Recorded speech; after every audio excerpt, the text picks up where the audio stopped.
छठ पूजा करने वाले भूल कर भी यह गलती नहीं करें, नहीं तो सूर्यदेव और छठी मैया हो जाएगी नाराज।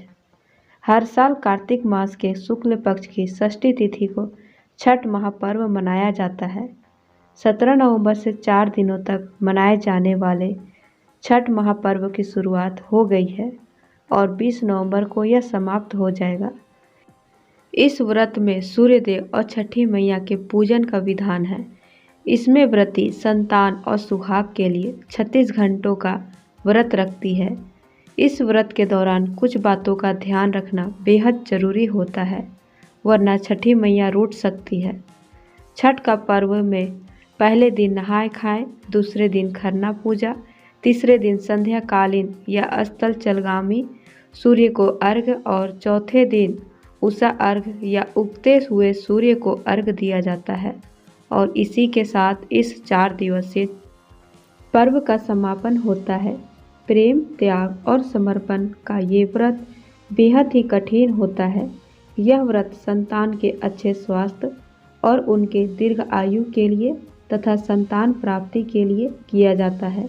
इसमें व्रती लोग 36 घंटे का निर्जला व्रत जो रखते हैं, उन्हें इस व्रत में कुछ बातों का खास ख्याल रखना होता है, वरना व्रत का फल नहीं मिलता है और छठी मैया नाराज भी हो सकती है।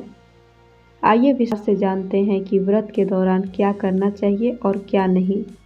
नंबर 1, जो भी महिलाएं और पुरुष ये उपवास कर रहे हैं, उनके रहने, सोने और खाने की जगह बहुत साफ सुथरी होनी चाहिए।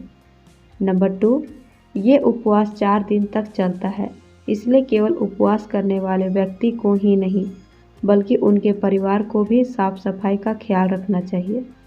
नंबर 3, इस दौरान घर में मांसाहारी भोजन, मदिरा पान और लहसुन प्याज का सेवन नहीं होना चाहिए। नंबर 4, घर में वातावरण शांत और भक्तिमय होना चाहिए।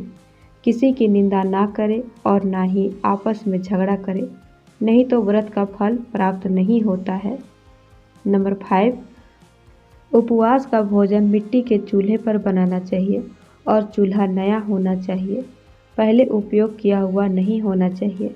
नंबर 6, भोजन और प्रसाद बनाने के लिए आम की लकड़ियों का ही प्रयोग करना चाहिए। नंबर 7, व्रत का प्रसाद जहाँ बन रहा हो वहाँ किसी को चप्पल पहनकर नहीं जाना चाहिए, बच्चों को भी वहाँ जाने से रोकना चाहिए। नंबर 8, व्रत करने वाले व्यक्ति को 4 दिनों तक फर्श में सोना चाहिए। नंबर 9, इस समय ब्रह्मचार्य का पालन करना चाहिए। नंबर 10, सूर्य को अर्घ्य देने के लिए चांदी, शीशे या स्टील के बर्तन का प्रयोग नहीं करना चाहिए, बल्कि पीतल या तांबे के लोटे का प्रयोग करना चाहिए।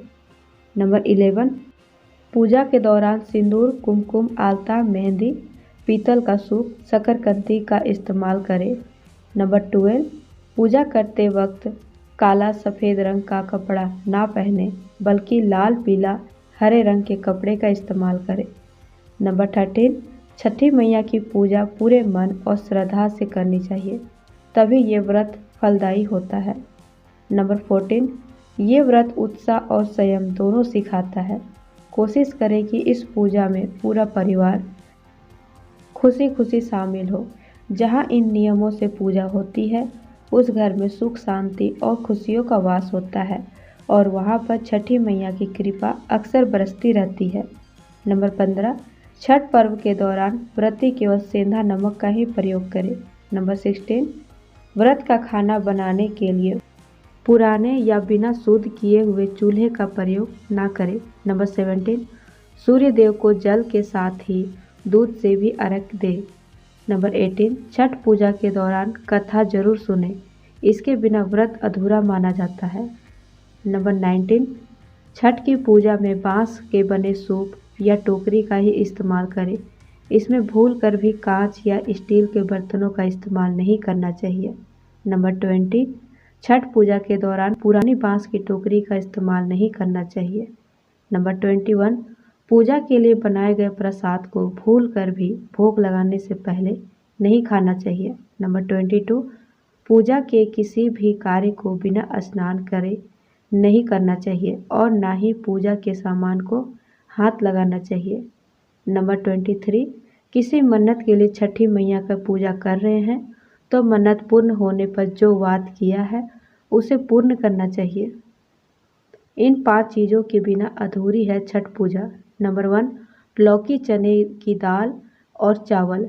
छठ पूजा का प्रारंभ नहाय खाए से होता है। पहले दिन लौकी चने की दाल और चावल का महत्व है। व्रत रखने वाले को नहाय खाए के दिन भोजन में यही ग्रहण करना होता है। हर व्रती के लिए यही भोजन बनता है। नंबर 2, नारियल और सूप। वैसे तो छठ पूजा की कई सामग्री है जिनका उपयोग होता है, लेकिन छठ पूजा में नारियल और सूप का होना अनिवार्य है। इनके बिना सूर्य देव को अर्घ नहीं दिया जा सकता है। सूर्य देव को जब अर्घ देते हैं तो सूप में ही नारियल और अन्य सामग्री रखकर जल से अर्घ देते हैं। नंबर 3, ठेकुआ और केला। छठ पूजा के प्रसाद का मुख्य हिस्सा ठेकुआ है, जो काफ़ी प्रसिद्ध है। प्रसाद में ठेकुए का होना बहुत ज़रूरी है। व्रती इसे खरना के दिन बनाते हैं। छठ पूजा में केला जरूर रखते हैं। नंबर 4, सूर्य को अर्घ। छठ पूजा में सूर्य को अर्घ देना अनिवार्य है। इसके बिना आपकी पूजा पूर्ण नहीं हो सकती। खरना के अगले दिन डूबते सूर्य को अर्घ देते हैं और अगली सुबह उगते सूर्य को अर्घ देकर पारण करते हैं। नंबर 5, पीला सिंदूर या भाखड़ा सिंदूर। छठ पूजा में व्रती सुहागन महिलाएं पीला सिंदूर लगाती है। पीले सिंदूर को भाखड़ा सिंदूर भी कहते हैं। सिंदूर को सौभाग्य का प्रतीक माना जाता है।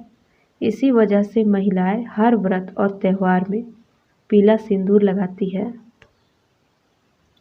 यह छोटी सी जानकारी अगर आप सभी को अच्छी लगी हो तो वीडियो को लाइक करें और चैनल को सब्सक्राइब करना नहीं भूलें। धन्यवाद।